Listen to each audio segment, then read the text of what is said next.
Every day when I arrive at work, I say good morning to the volunteers. It's early, but there's always one volunteer who gets there before me. She works full-time, and she comes in every morning before work to pack groceries in our food pantry for an hour before she slips out the door just as the regular volunteers are arriving for the day. One morning, a gentleman told me he lives on disability payments, and it's hard to make ends meet. He doesn't want his adult children to worry about him, but he's lonely living alone.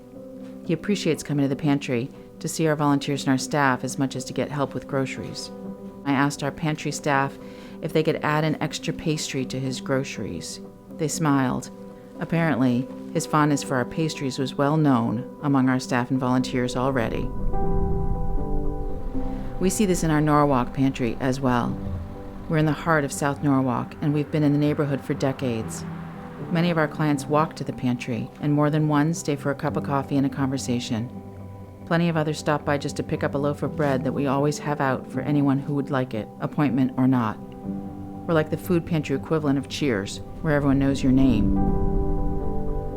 The Stamford location launched in 2018 with Pita on Wheels, our mobile food pantry and casework office.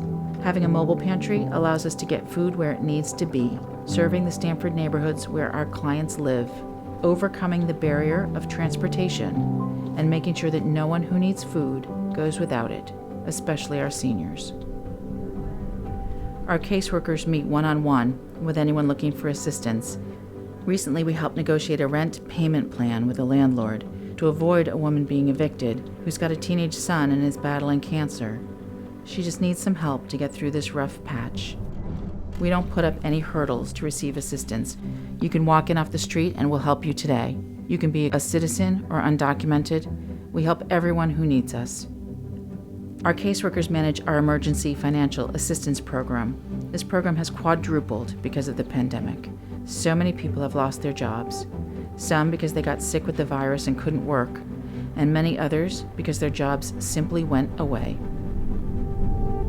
We've transitioned our Darien food pantry from a small self-select grocery store to a drive-through model during the pandemic.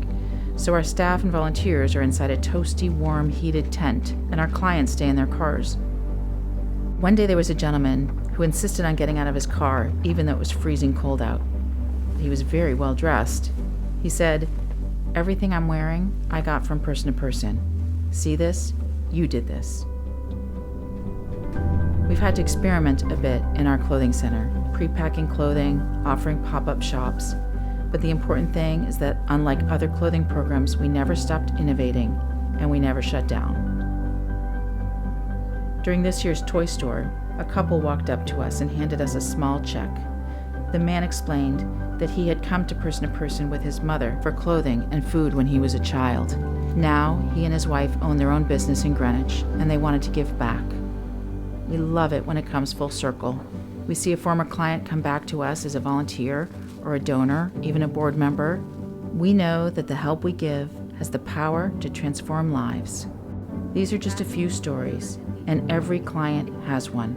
At Person to Person, we have 28,000 stories.